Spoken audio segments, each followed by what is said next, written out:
Welcome to A Stranger, a Suitcase and a Story. I'm Anton van der Walt. This is a podcast about starting over. It is about what it takes to leave the familiar behind and the courage it takes to begin again in a land that isn't yet home. Together with my co-host Ben Liebenberg, we explore the untold stories of migration. Not just where people went, but why they left, what they held on to, and what they've had to let go. Each episode, we sit down with someone who's made that leap. Someone who's left behind not just places, but languages, careers, communities, and sometimes even parts of themselves. They share what called them forward, what nearly held them back, and what they've come to understand about identity, belonging, and starting again. Produced in partnership with Southern Crossings, a community for South Africans forging new lives in Australia, this podcast is a place to feel seen, heard, and understood. Because this isn't just about visas or paperwork. It's about identity, loss, hope, and the quiet strength it takes to rebuild a life piece by piece. So wherever you are on your journey, arriving, settling, or still thinking about it, welcome. This is where stories connect us all. Good morning, ladies and gentlemen. This information to customers travelling on the Land Airways flight LA 800 question 321 service to Auckland and Santiago.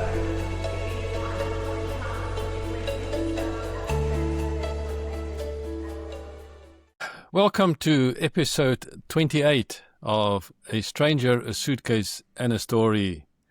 And with me is my co-host Ben. Ben, are you ready for today? Yeah, very much looking forward to it. Thanks, Anton. How are you? Very well, thanks. Very well. Here we are now in Australia. It's kind of change of seasons now, right? You can feel it. Definitely, yeah. But that's one of the things I enjoy about where we live out in Newcastle. Yeah. That there's a distinct difference between the seasons, and whilst there's a distinct difference, it's also not too much. So unlike our guest today that comes from Melbourne, where you have all four seasons in one day. Yeah. I escaped Melbourne. So yes, talking about our guest. So our guest today is, he got born and named Dan Nel, but as he would say, most people, and on this pod, we'll call you Dan because Daniel doesn't work in Australia anyway. So Dan works. So we'll call you Dan.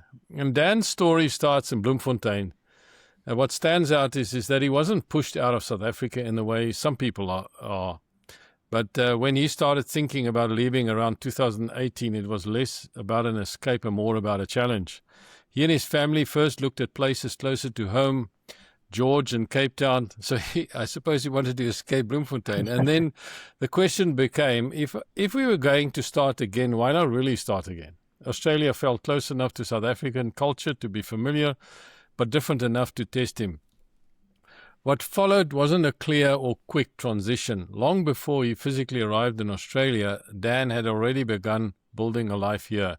He spent more than 2 years working remotely for Tribeca Financial, navigating COVID delays, visa processing, and the strange in-between space of committing to a future that still hadn't fully materialized. He finally moved to Melbourne in January 2023. But even now, after all the planning, all the waiting, and all the rebuilding, there's still uncertainty. More than 3 years on from the move, permanent residency is still not fully settled, and that kind of unresolvedness, if that is a word, brings its own pressure, not just administratively, but personally. What Dan carried with him was not a keepsake, but a way of being, faith and hard work. A South African instinct that says you plan carefully, you work hard, and you don't assume a safety net will catch you. And then there's the human side of starting over. Colleagues waiting at the airport with a sign that read, "Welcome home, Dan." That must have been something emotional. And people from the South African community, some with only this loosest connection to him, stepping in exactly the right moment to help him land and find his feet. Dan is a certified financial planner, now advising South African expats and Australian families through Tribeca Financial, where also living his own migration story in real time. This is a conversation about choosing challenge, living with uncertainty, and what it takes to keep building a life when the paperwork and the certainty still haven't fully caught up. So welcome, Dan. Really stoked to have you on the pod today. Thank you, Anton. Thank you, Ben. It's great to be here. Yeah, it is. And you've got such a rich story that we'll get into. And what I think, Ben, what is nice about this episode that we're doing, it's a first person in Australia that we interview that is got his one foot here and wants to bring his other foot across, but he can't get across because he can't get the paperwork sorted out yet, and it takes its time, right? Yeah. Well, saying that, and we've spoken about this a few times, that might be the first guy on the pod, but certainly there's a lot of other people going through the same thing. I've got colleagues at the moment going through that very same thing, and it's it'll be interesting to get Dan's thought about it and how he feels about it, and that uncertainty. Yeah. Do so. Tell us a little bit. We'll jump around a little bit, but Dan, let's talk a little bit about the uncertainty. I think that must be something in the front. You wake up with it, you go to sleep with it, right? Absolutely. I was actually saying this same thing to a colleague of mine earlier in the week, just trying to explain the feeling of waking up and thinking, oh, maybe today I'll get that email saying permanent residency has come through. You always kind of feel a little bit of unsettledness. That's how it feels for me, especially hearing everything that's going on in the news, political parties, everyone's speaking about too many immigrants, we should stop the immigration. And you think, oh, it's been now for me since I lodged PR. It's last year, February, end of January, February. So just think, well, maybe that email won't be positive. I'm 45 as well. So 45, and if you go from a 482 visa to a 186, 45 is a cutoff age as well. So yeah, you're right. You wake up with that every morning and go to sleep with that feeling. Yeah, and you're a financial or a certified financial planner, right? I mean, that's how you came across. Yes. A short-skilled visa. So I was fortunate enough to start working for Tribeca, and they decided to register to the Australian government or federal government to sponsor me to come over to work for them in Melbourne. Yeah. So they went through a lot to get me here. But that is a bit of a process. But yes, I'm a financial planner. Yeah. Yeah. So I want to put a little bit of segue in a financial planner before we want to go back to Bloemfontein before we now worry too much about the permanent residency. But every episode that we have a segment called a suitcase moment, where we kind of go back a little bit in history, talk about connection between Australia and South Africa, and maybe some of what would be of interest to you, Dan. So today's suitcase moment, let's talk a little bit about Australia's superannuation system. Now, it's one of the largest retirement saving pools in the world, and is actually relatively recent. For most of the 20th century, retirement here wasn't built in a universal system. The age pension was introduced in 1909, and that provided a basic safety net, but access was limited by means tested. Beyond that, retirement savings depended largely on individual arrangements and so on, and perhaps some employer-specific schemes.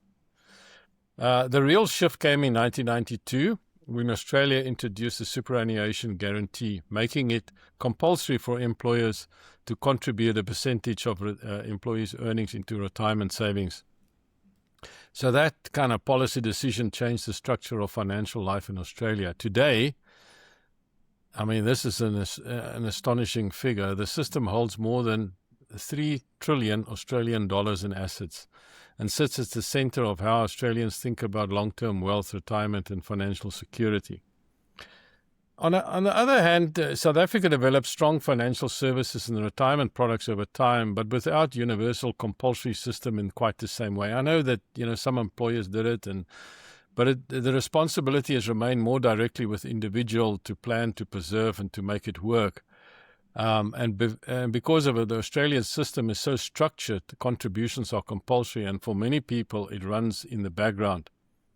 And then, of course, from a financial planner point of view, that structure can also create, some passiveness in this whole process. So South African financial professionals often come from a system where nothing is automatic, where if you don't plan, nothing happens. So they step into one of the most structured retirement systems in the world, like yourself, Dan, not relying on, but knowing how to question it, shape it, and make it work deliberately. So that's kind of, I think, where your story, and maybe I'm taking a big leap here, Dan. Maybe where you or other South Africans are pretty successful financial planners in Australia, because you are probably more aggressive in your approach. Yeah, I think could be. Maybe, yeah, I think you're right, aggressive in the approach that we understand the risk of not being protected at retirement or post-retirement, because in South Africa where you don't have that forced retirement structure. We all know people back home who are worried they don't have enough money into retirement. So when we have these discussions with clients in Australia, I think we're better able to explain to them how their goals post-retirement may fall short, and especially when it comes to expats and South Africans that I speak with, it's not even us as financial advisors, South Africans in general that come from South Africa to Australia, the first thing they think about is how are we looking after ourselves in retirement? Because it's kind of built into our minds coming from South Africa. Just not sure about, will I be fine? Will I be okay? So that's what I find. Yeah. Well, yes. So, Ben, I was also born in Bloemfontein. You remember that? Yeah, absolutely. So take me back to my birthplace. Yeah, tell us about life in Bloemfontein before you thought about financial planning and immigration, when you were still growing up, childhood life. What was Bloemfontein like? Loved it. Bloemfontein is amazing. I mean, I moved from Kroonstad, actually born in Kroonstad. Moved from Kroonstad. My dad, he worked as an old gevangenisdienst, as a prison guard. So we moved to Bloemfontein when he got a job there at Bears. It was a furniture store. Yes, that's right. And so moved to Bloemfontein. So he was a prison guard and then became a salesman, right? Okay. Yeah, absolutely. Right. Quite good at it as well. I'll admit on the podcast to my dad. He'll enjoy that.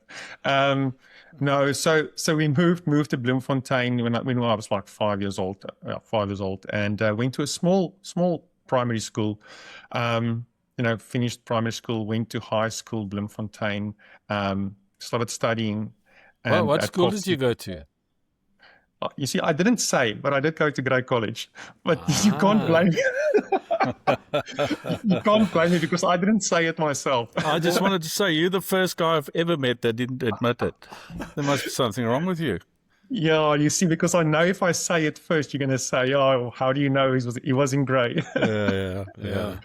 Don't worry, I was in Paul Boys, so there's some good friendly banter going on at the moment between all the old boys. So it's good.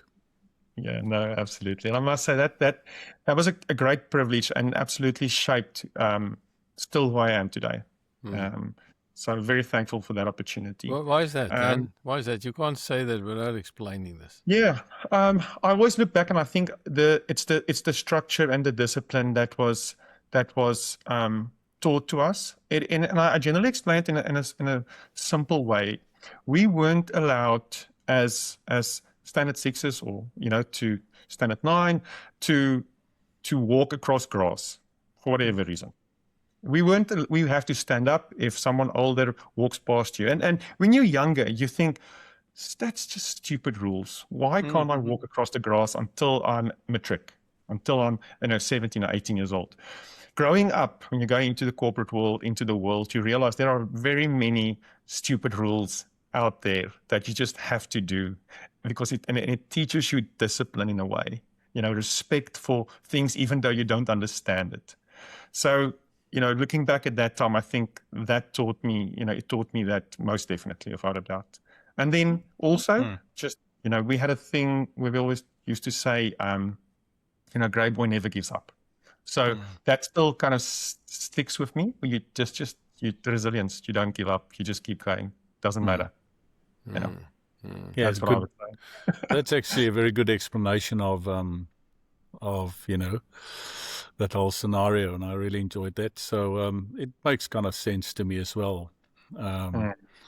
Why, because I've often gone back and coming out of a similar school and, all boys school, we've had the same type of things. And I've often challenged it in my own brain, why did we do all those things? And, was it really necessary? But yeah, maybe you've summed it up really well for me. Wow, that's good. Yeah, it's an interesting take, Ben. Yeah, I listened to Dan, and I've never thought about it this way. So No. Because what Dan is saying, what I'm hearing is saying is that apart from the fact that it gives you some maybe discipline, or alternatively at least some respect, right? I think what Dan is saying is this world is often made out of stupid rules. If you're not capable of saying, well, these ones I'm going to fight and those ones I have to accept, then it becomes really hard. That's an interesting take. Yeah, very interesting take. So tell us a little bit more about school days. What excited you?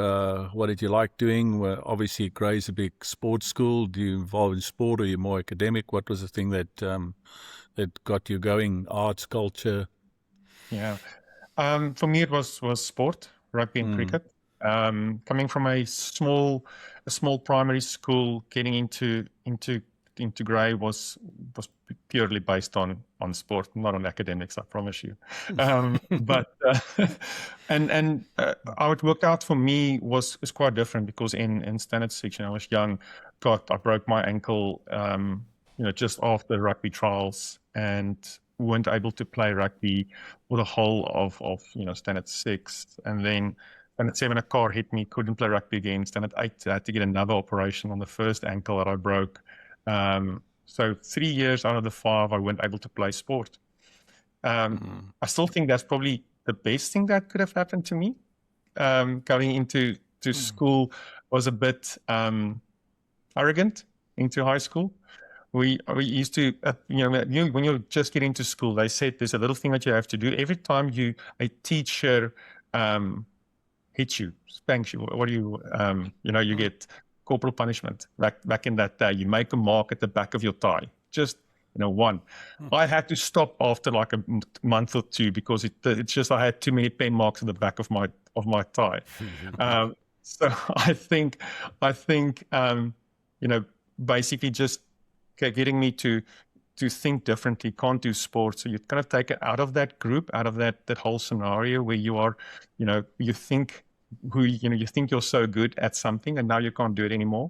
So it humbled me, and it taught me, who I really am. Made some good friends. We're still friends today. Our friends group from school, we are still friends, and they are the same friends that supported me, while I was here, and Oz as well. Video calls while they're having a few beers back in South Africa and stuff like that. So that really shaped my life, and we're still together now.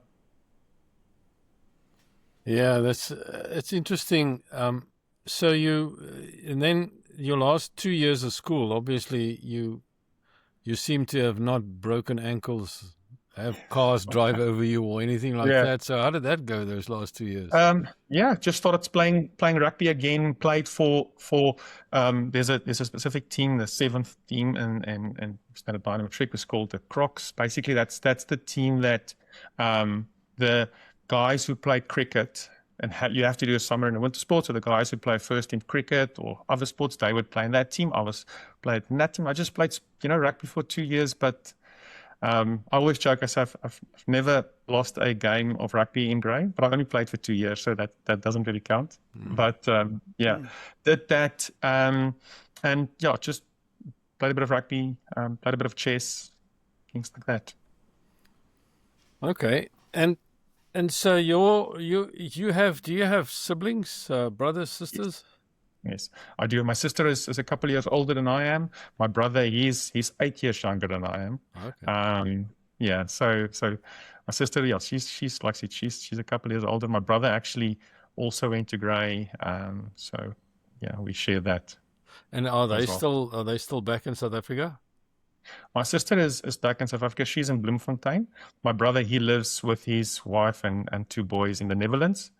So he moved to the Netherlands, just kind of in COVID about. He's a electrical and mechanical engineer, so he got a job to move to the Netherlands. Okay. Mm. So take us through to post matric. Did you go to uni, or did you study something else, or what did you do? Yeah, went to uni. So we obviously all had to do, well, not we had to do, but in most of our friends and my dad said you have to do what we call the Big Six, which is obviously just your normal 6 subjects that you do at school to get into uni. That went to university, started studying initially law, which I hated. Switched to BCom law, and I actually didn't when I was 2021. Just a few things went on personally with my dad, and he couldn't pay for uni, so I had to stop studying.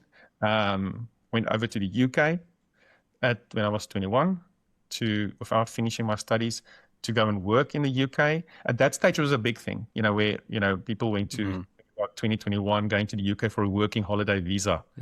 So at that stage, I went over and worked there very hard, leaving my girlfriend in Bloemfontein and going over there. And did a similar thing to now. So I was probably moving to Australia. It isn't the first time I packed up and left somewhere to go to a different country. But what did you do in the UK? What was what work did you do?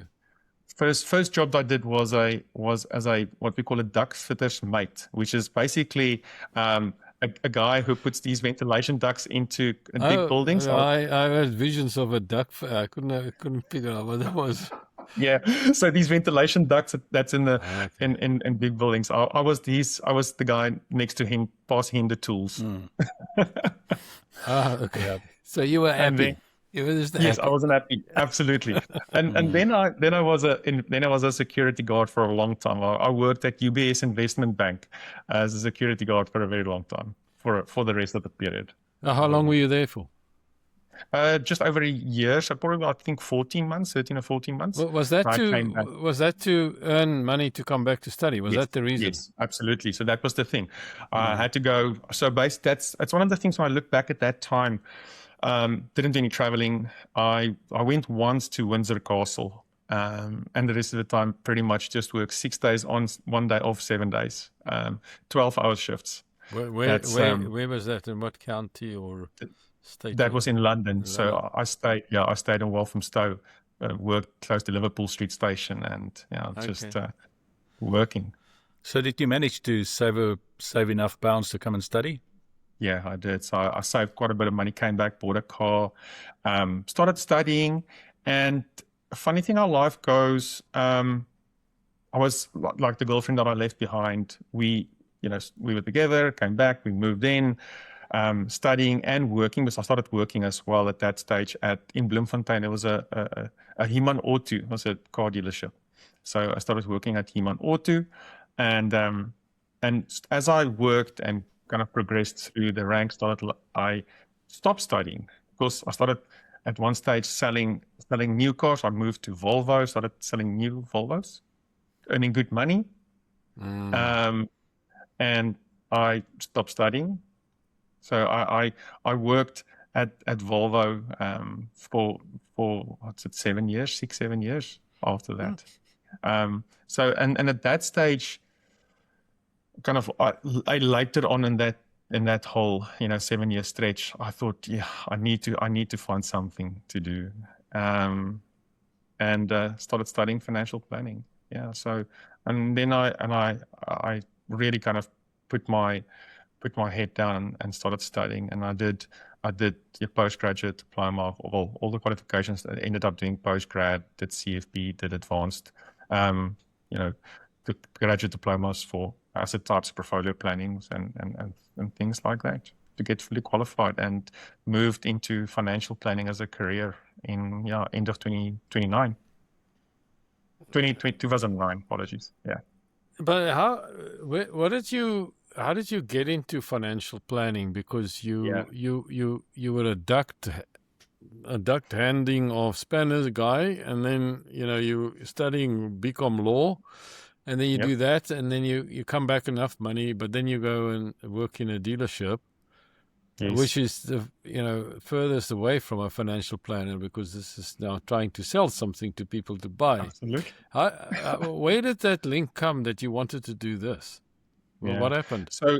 So my dad, after his stint at Bears, he went to go work for Sanlam in the 90s, early 90s.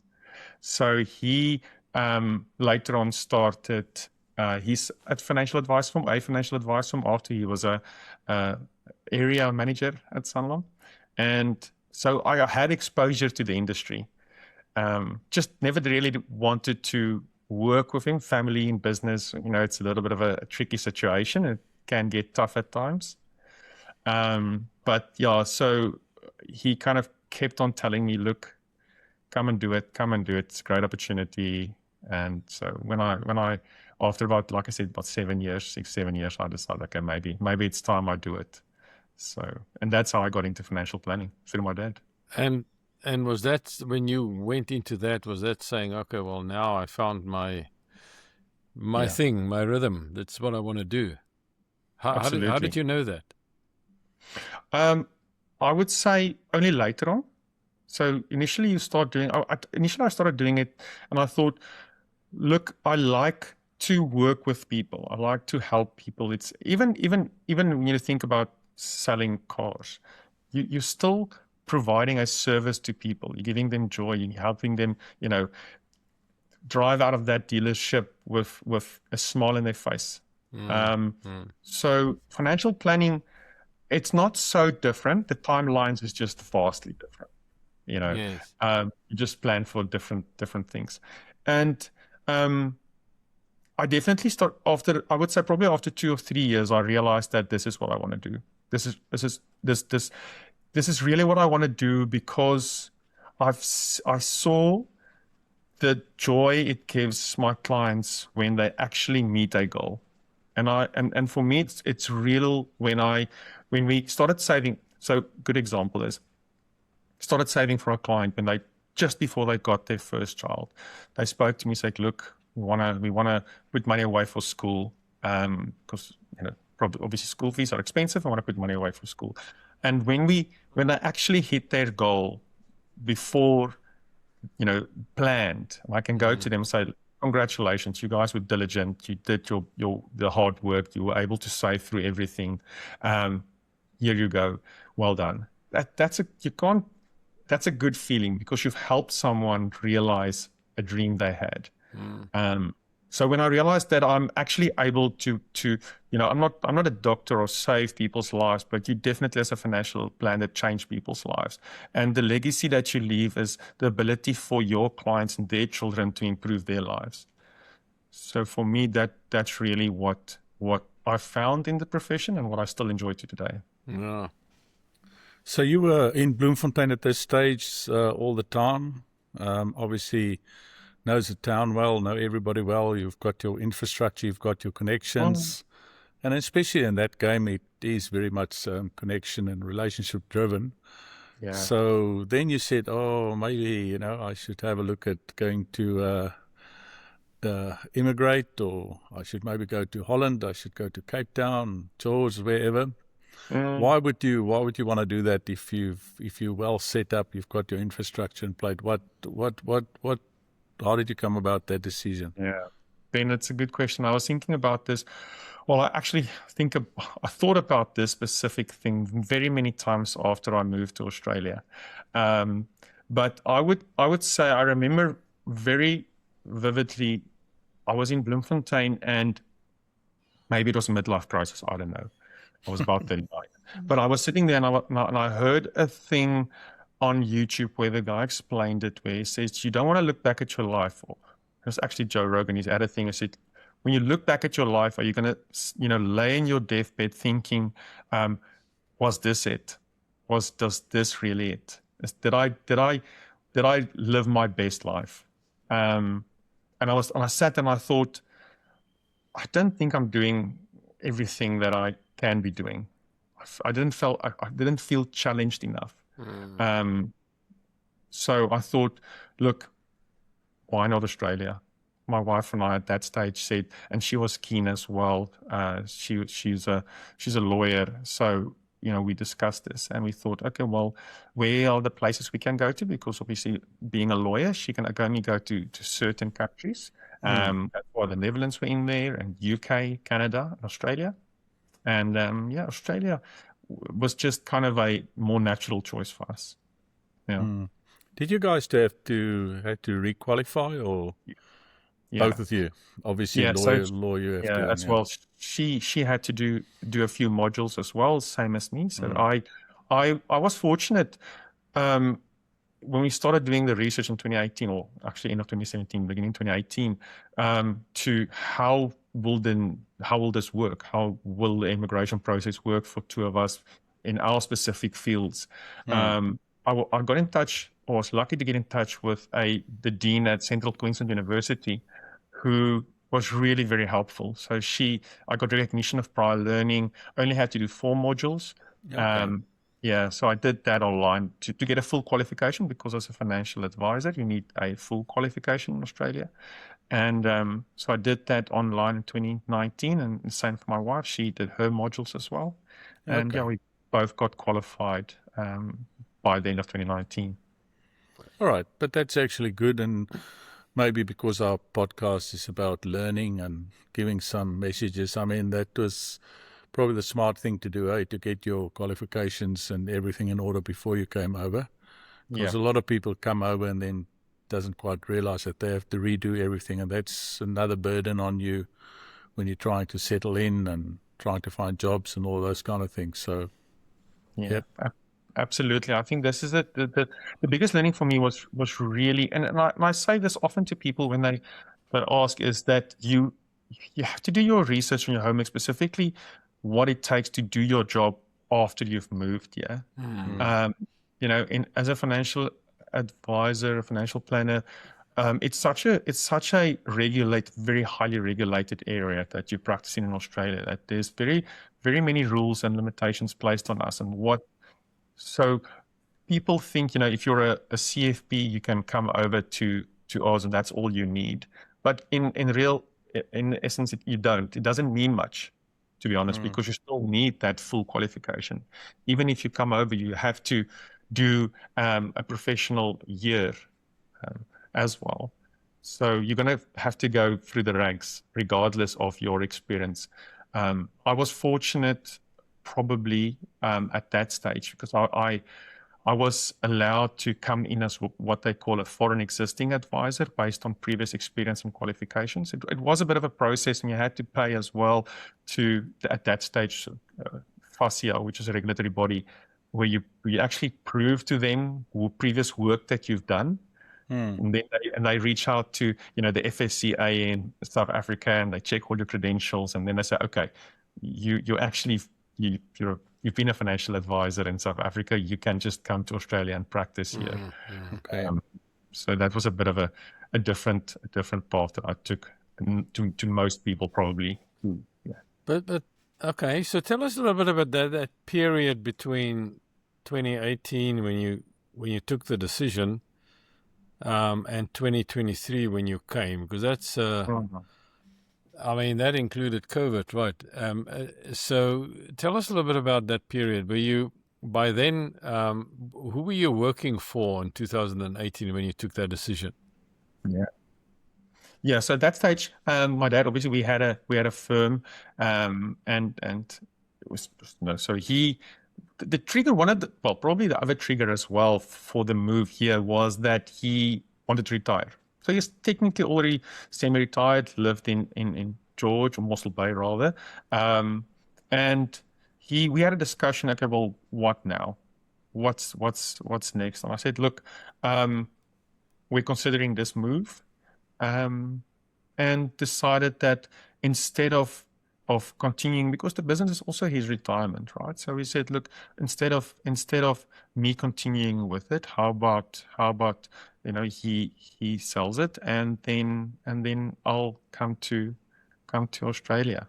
So that's what happened at that stage.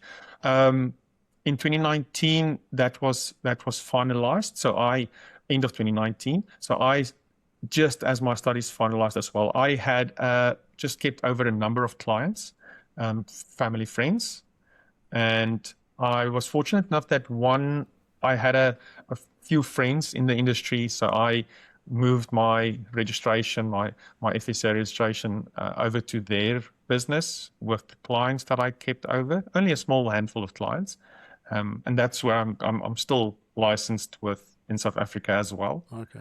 As a financial advisor, and so I was lucky in that regard. But that was really just kind of to help to have a bit of a transition for those friends of mine and keep my license, but not enough money to sustain me, living off savings at that stage, waiting for finalization of the visa. Right. When did you actually apply? When did you apply? When did you physically start applying? 2019. So initially, because we would have gone to Queensland and got Queensland state sponsorship on to go to the Gold Coast, for which is now my ex-wife, but then my wife, and we would have gone to the Gold Coast, and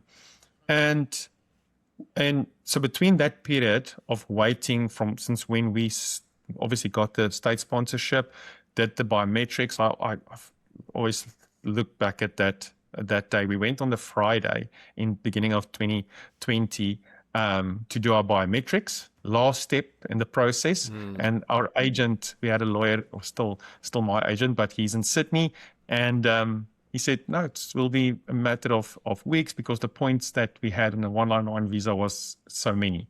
So Friday got done the biometrics, and Sunday government closed the borders for COVID in 2020. Oh, and at that stage, obviously I didn't have luckily, because I would have come over first to get everything set up for her to come over with, the dogs and everything. She still had her job as a lawyer in a firm in Bloemfontein, but I had minimal income but savings, and thought, okay, well, just, 2 weeks to slow the spread. It's okay. Let's give a bit of time.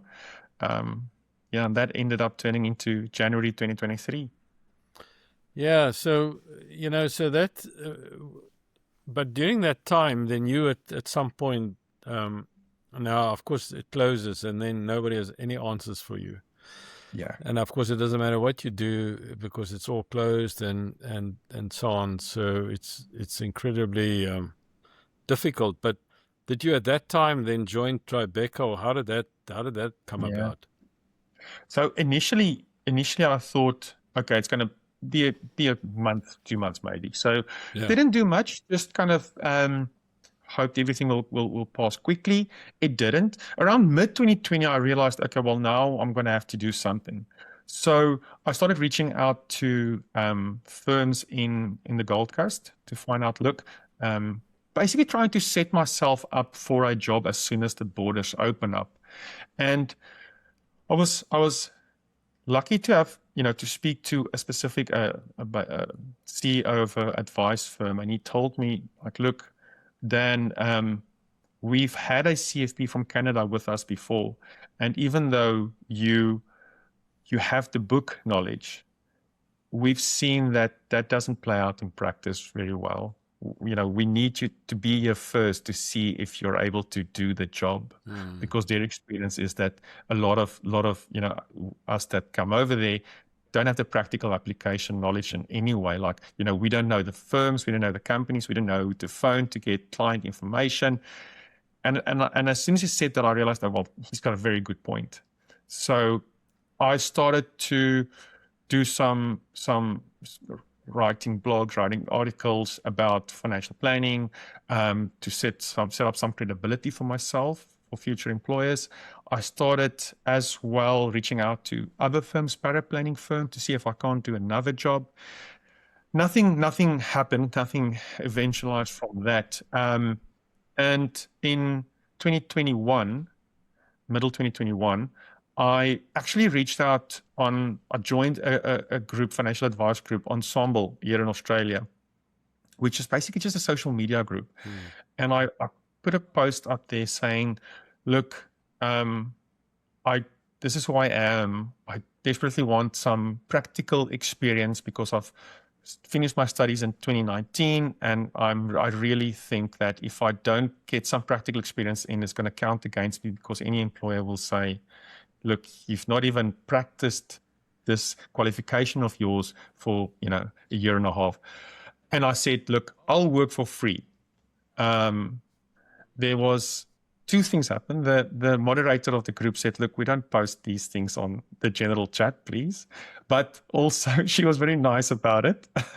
So Em and I are still friends till today.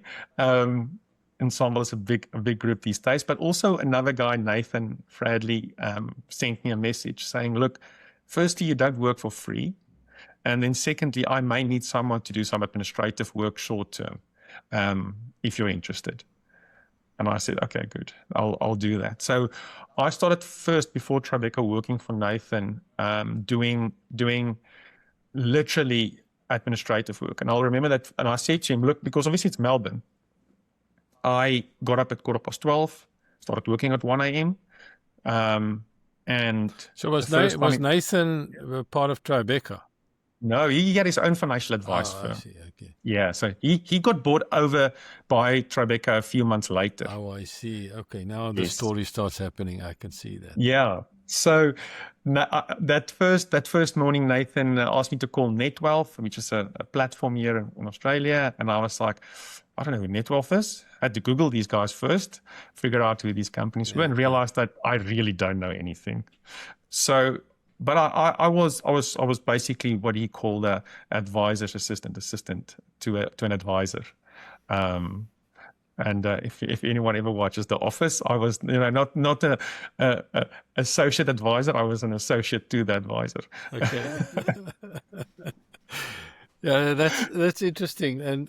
But so you're at home now, and of course all the drama happens, and we'll talk a little bit about Tribeca in a moment. But in the meantime, is the visa going to come? What's going to happen? So talk a little bit about the we're in COVID, right? So South Africa had its own drama on COVID, right? And so I was in Melbourne during that time, and it was just, Dan Andrews locked us in for 2 years. And so it was hard. And South Africa was hard too. There were some weird rules. Talk about rules, right? So we saw that from afar, right? So weird rules, and of course all the memes that came out at the time out of South Africa. But there must have been a toll on you, and you were married by then? Yes, we're married at that stage. So we got married in 2017, I believe, 2016. Can't remember now. Yeah, but we were married for a few years at that stage already. Yeah.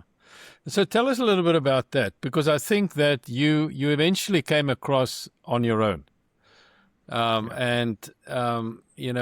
think that perhaps, the purpose of this podcast is not to delve into the, who shot John, whatever else stories, the emotional part of it, but it's more about, I think there are plenty of people thinking about coming across and the toll that it takes on couples and people with family and stuff like that. And how did that play out for you? Yeah, I'll be the first one to admit that it took a massive toll on us and on our marriage. Ended in divorce. 3 weeks officially divorced 3 weeks before I got on the plane to come to Melbourne. So that was a bit of a journey. But I would say a big part of that was also because of the time that I had to work. So for me, and to be able to make this move across, we at that stage still had an opportunity to go to the Gold Coast on state sponsorship. And I started working, because when I started working for Tribeca, or first to Nathan, and then he got bought over by Tribeca, I saw it as a great opportunity. And they kind of talked about the move to Melbourne fairly quickly. So I was very determined to do my part and prove that I'm able to, and worth employing and worth them sponsoring. So that's why, getting up at 12:15 at night, started working at 1 a.m. Then I pretty much worked right through until, my wife comes home, ex-wife, she came home at 5. We would spend an hour together and I go to bed. So doing that for that 2.5-year period had a massive toll, put a massive toll on our relationship, because you don't get to spend time together, and obviously being kind of tired all the time, you're not fully there, you're not fully yourself, if you kind of do that consistently for a prolonged period of time. And I won't say that was the cause, but it definitely has an impact. The choice that you make to that determined, to reach a specific goal, it takes a lot on everyone around you, not just you. Yeah. Did you ever consider not coming over during that time and just saying, this is just all too hard, and might as well just give it up, go to George or something?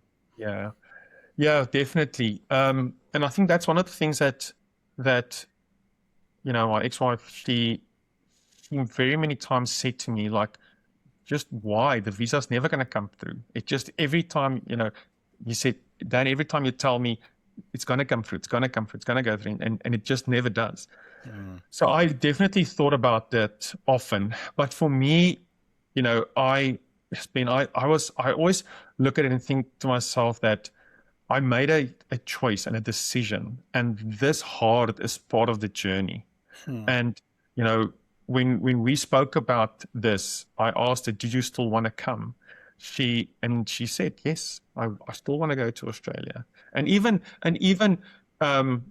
when the divorce officially came up, when it's like, okay, no, it's done, I don't want to do this anymore, I asked, you still want to go to Australia? Said, yes. But at that stage, the relationship, that broke down so much that there was no saving it. So, right. Yeah. So that's quite courageous, because you land kind of like here in Australia, and you're pretty much on your own. And so how was the first little while transitioning, settling in? How did that feel? Oh, that was rough. I remember very well when I was sitting on a plane, and as I woke up, I could see Australia, kind of just, you look at the map on the airplane screen in front of you. I was thinking, oh, wow, what have I done? And I know, because now I'm sitting alone on the airplane, and I was thinking, I just got divorced 3 weeks ago. My house is not even sold yet. I've packed up everything. I don't know Melbourne. I've never been to Melbourne, and now I'm going to land here. And as I obviously, landed in Melbourne, I was waiting. Colleagues of mine, 3 of them, they waited as I came down the escalator. They were waiting with that, cardboard sign saying, "Welcome home, Dan." That was a great feeling, and I must say, it was awesome seeing these people that I've worked with at that stage for 2.5 years for the first time in person. It was an amazing feeling. But then walking out tired, with my golf bag, I thought it was a good idea to bring my golf bag over as well. I asked Qantas beforehand, look, is my golf bag included? They said, yeah, it's included. Don't worry about it. Getting to the airplane with my full suitcase and a golf bag that's way over the weight limit. That golf bag cost me 19,000 Rand.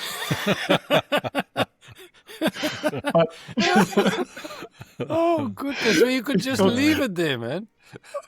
Now I think about it. Yes, now I say, because and after I got here for nearly a year, I didn't even play golf. But yes, at that stage, I was sitting there thinking, what the hell do I do now? I have these custom fit clubs, and anyways, that was a bit of an unexpected experience at OR Tambo.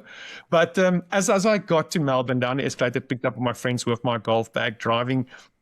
Melbourne was overcast like it is now, and I remember Matt and Nathan, both of them, they would admit it, and we joke about it often.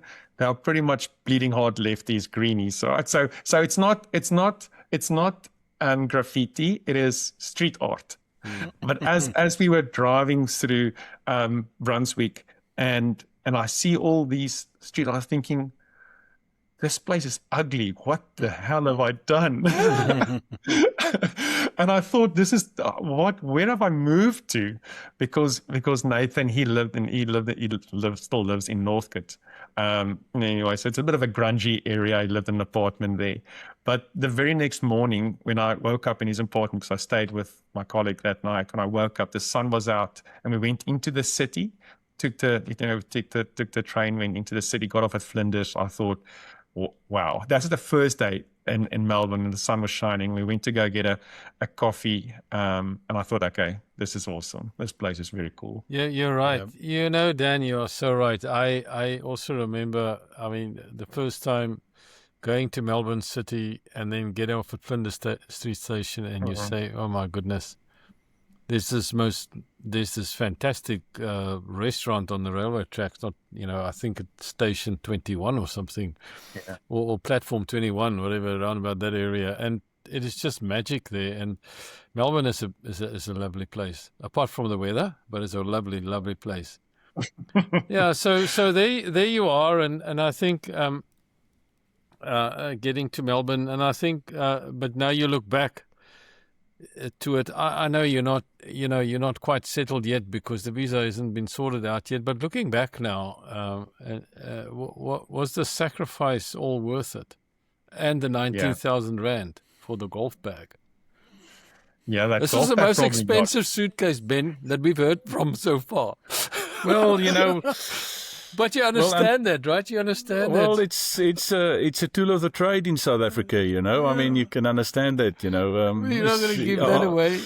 Yeah. Well, that's probably a good segue. Tell us a little bit about that, the difference of doing what you've done in South Africa and the way it's been done, and then when you come over here and the reality of doing financial planning here versus South Africa. And I'll be interested to find out what you think, because I've got my own ideas on, how it works, but I don't know.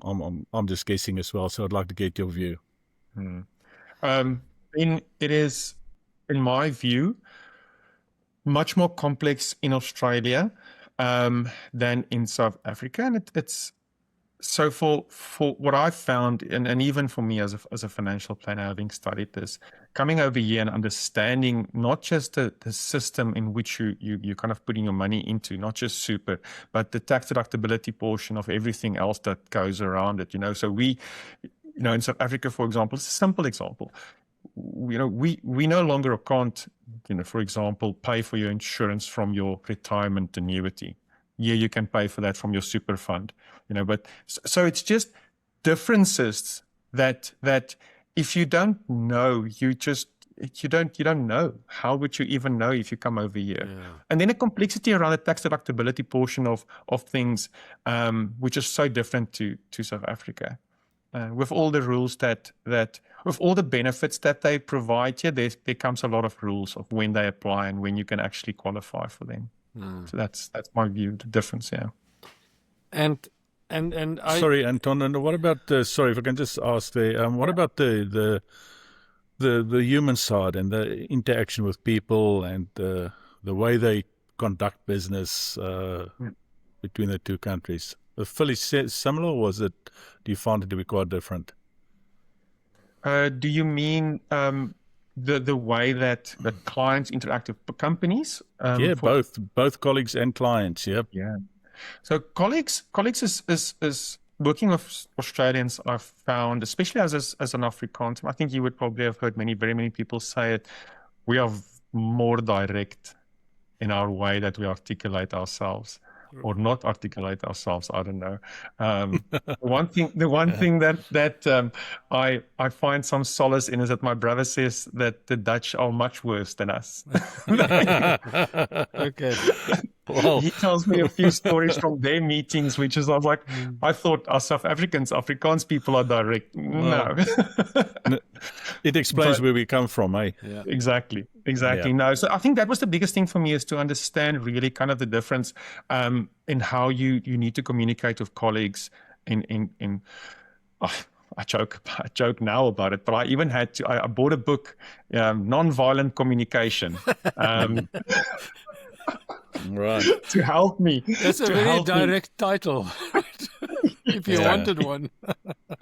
Yeah, we should probably. No, that was, Yeah, I think we should put that link of that book onto our, like the guy said, put it on the link, because I think that can be a very useful tool Yeah. for many South Africans coming over. Exactly. So that was a bit of a thing with my colleagues. But I must say, now they joke about it. Now they say if they want a hard conversation to be had, they generally say, "Okay, Dan, we want you in this meeting and be South African." So I think they now kind of like it. And from a client perspective, I must say, clients in general, Australians are so accepting of working with, I mean, I can't speak for all immigrants, but for people not from Australia. So, and initially I was a little bit concerned that, how will an Australian trust me with their money and finances and so forth? But I don't have a problem with that.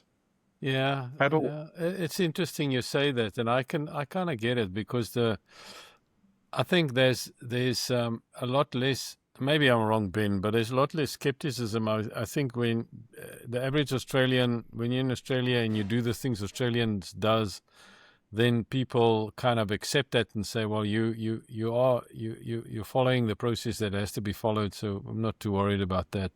Okay. So that's interesting. But I want to, Ben, if I can go back to, because I interrupted myself when we talked about, the sacrifice. And then I talked about the golf bag, and then we lost that story. And so maybe ask you now, looking back, I know you're not here permanently yet. It's not a question of if, it's just when, but the sacrifice that you made to be here. Because it seems like there's a couple of sacrifices you've made in your life, on various instances. I'm thinking about the UK trip that you did. I'm thinking about all the kind of jobs that you changed. These are big changes that you made.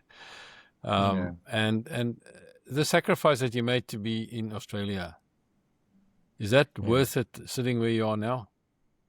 Yeah, absolutely. And I don't have any doubt. And the most very often when I go for a run, and it's not because I go for a run and I can run early in the morning when it's still dark, and it has obviously a feeling. I when I run next to the Yarra River, there's a bit of a paw. Where I live, and I would turn sometimes when the moon is out bright. I would turn my headlamp off and just run by the moonlight in kind of a path, and you think, that just feels so free to be able to do that. And then I have the sense of gratefulness for that.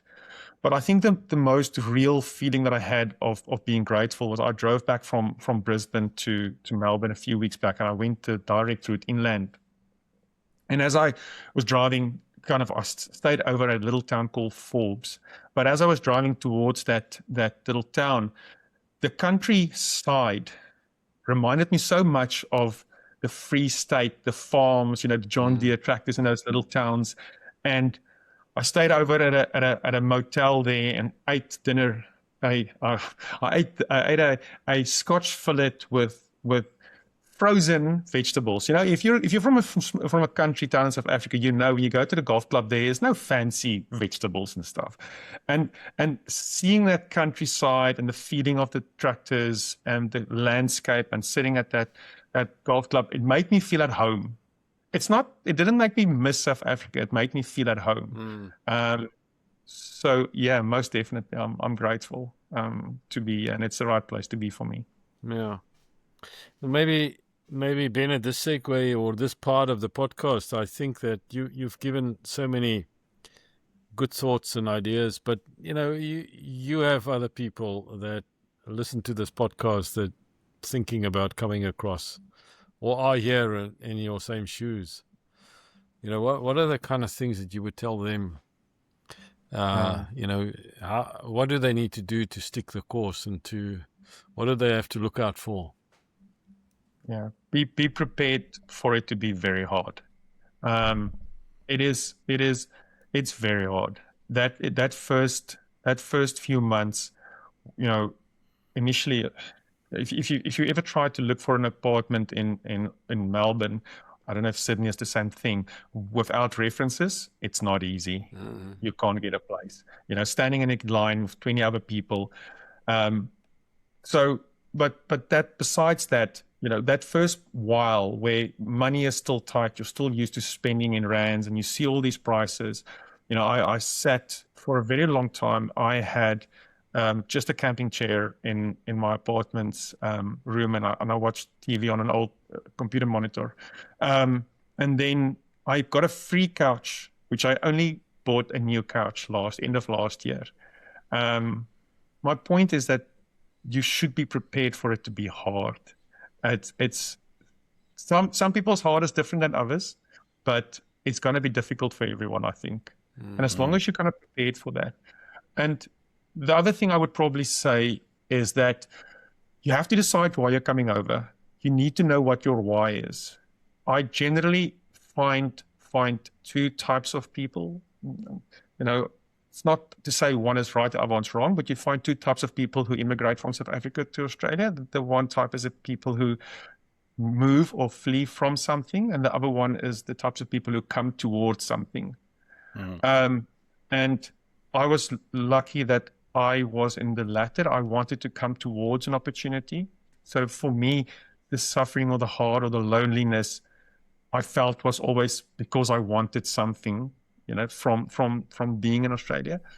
I think if you come over with the mindset that you don't want to be here, you're actually just fleeing away from a very difficult situation.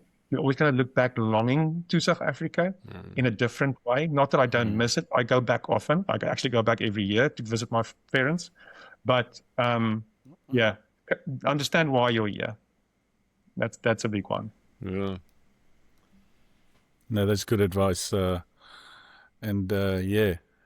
lot of maturity for somebody that hasn't been here for that long, and a good understanding what it takes. Yeah, and I think Ben, if I listen to Dan, I think the one thing that I just see and I can hear is that he's an incredibly positive person, right? So he's kind of he quite understands what it's going to take. He kind of goes in there and works very hard and it's he's quite sure about what you want. But also I think if I look at some of the things that you said, the influence that your father and your parents have had on you, kudos to them, because it's amazing how we often follow kind of the road that our parents are. They play such a big role if we are lucky enough. They play such a big role in our lives, and you other than you were not you never went to prison as a prison guard, rather. you didn't do that, but you followed in his shoes, right, in some way, and then found you, and then you say, as you say, your why. Why are you here? And that's important, and so it's really good advice, and I mean, you're such a positive, pleasant person, such a at least an example for younger people that come across and take a hard road. I mean, your road has not been easy at all, and take a hard road and stay the course. So really, kudos to you and well done. Thank you, Anton. Appreciate it. Thank you. Yeah, it's been really, I think a little bit different for me in the sense that, Anton, a lot of the guests we've had on been here 10, 20 years, like myself, 26 years. And, to hear somebody that's just come over, it's probably because our human brain is interesting that you forget sometimes bad, there's tough times that's gone past. And a lot of them I've forgotten, but listening to somebody who's just come over, you can just hear it's still very imminent. And, it makes you think back and understand, that it is, and it was very tough at the time. We tend to forget it when it gets a bit easier, which is a good thing. And but it does get easier, Dan. Don't worry. Yeah, thanks, Ben. I must say that's the one thing also that I've found, just how, looking back at things now, how much easier it has gotten. Yeah. Just over 3 years in. Yeah. And it's amazing. yeah. But Dan, it's been really nice talking to you. It's been a fantastic podcast. It's been a little bit different in the sense that, as Ben said, a more recent arrival, as they say, is the boat still wet, right? Or whatever they say, something like that. Yeah. And so thank you for your time, and thank you for reaching out to us. It's been a fascinating conversation, and all the best to you. And honestly, let us know when that visa arrives, because I think it's going to be soon. Thank you, Anton. I appreciate it. There's a bottle of champagne waiting in my fridge since I got here. So hopefully I can pop that soon. I'll definitely let you know. All right. Good stuff. Well, thank you. Thank you, Dan. All right. Have a great night.